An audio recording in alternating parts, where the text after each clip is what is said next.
साथियों का हार्दिक अभिनंदन एवं स्वागत करते हैं। योग प्रेमी दर्शकों का विशेष रूप से स्वागत है, कोटिशा वंदन है। भारतीय योग संस्थान जिसका बीच हमारे बीच उपस्थित है आदरणीय डॉक्टर मीनू गुप्ता जी।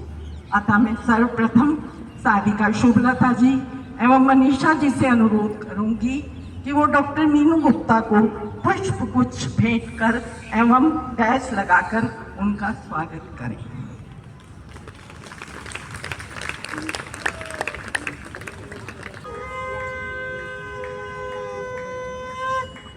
अगर सुख पाना है आजा तू योग की शरण में, प्रभु के चरणन में। अगर सुख पाना है कर ले तू योग जतन से, प्रभु के सुमिरन से।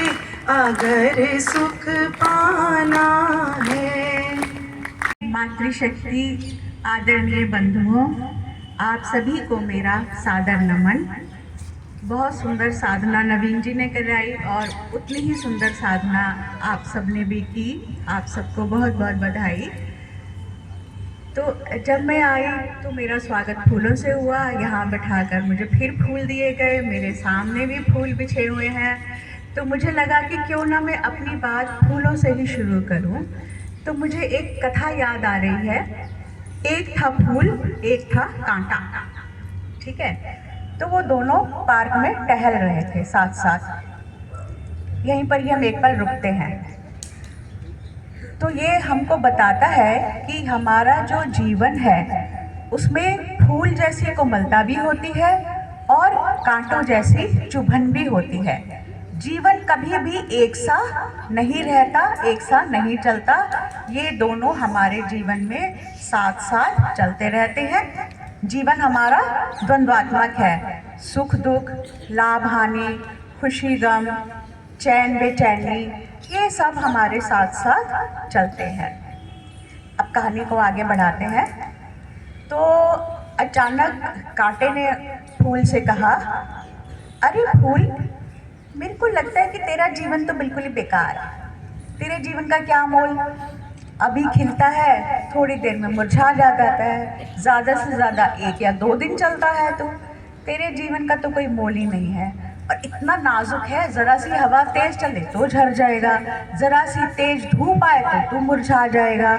और एक मेरे को देख, एकदम डटा खड़ा रहता हूँ। तेरी तो कितनी पीढ़ियाँ मेरे सामने झड़ गई और मेरे को कुछ भी नहीं हुआ। पता है क्यों? लोग मेरे से डरते हैं। मेरे पास आते हुए भी उनको भय होता है, छूते नहीं है, भागते हैं मेरे डर से दूर।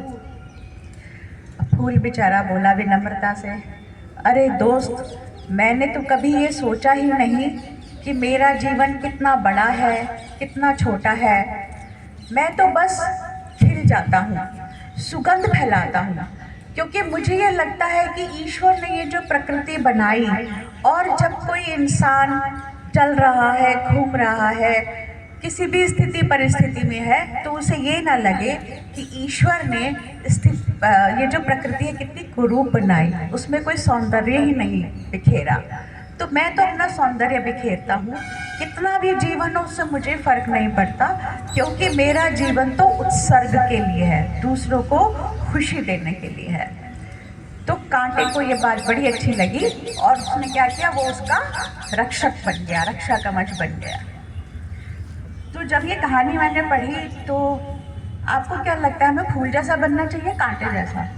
फूल जैसा। जोर से बोलो। फूल जैसा। मेरे को भी यही लगा कि फूल जैसा बनना चाहिए। और ये कहानी पढ़ करके और मैं आराम से सो गई। मैंने कहा भाई, हम कुछ नहीं कर सकते तो मुस्कान लेकर तो सो सकता है। तो मुस्कुराते मुस्कुराते सो गए। सोने की कोशिश की तो भाई अचानक से कांटे जी आ गए हमारे पास। बात करने लगे। बोले, आपने तो मेरे साथ अन्याय कर दिया, मेरे को तो बिल्कुल डिस्कार्ड कर दिया आपने। ऐसा थोड़ी है कि मेरे अंदर कोई गुण ही नहीं है।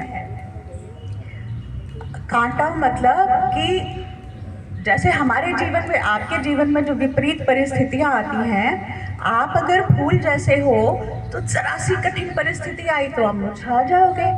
और थोड़ी सी कठिनता आई तो आप झर ही जाओगे, मतलब बिल्कुल ही कुछ करने लायक नहीं रहोगे, तनाव आ जाएगा, अवसाद आ जाएगा, चिंता आ जाएगी, डर आ जाएगा, कितनी सारी चीज़ें आ जाएंगी। और जब ये सब चीज़ें आपके आक्रमण करेंगी तो आपका शरीर भी बीमार हो जाएगा, क्योंकि हम सब साइकोसोमैटिक हैं, मनोकायिक हैं। मन का असर शरीर पर, शरीर का असर हमारे मन पर पड़ता है।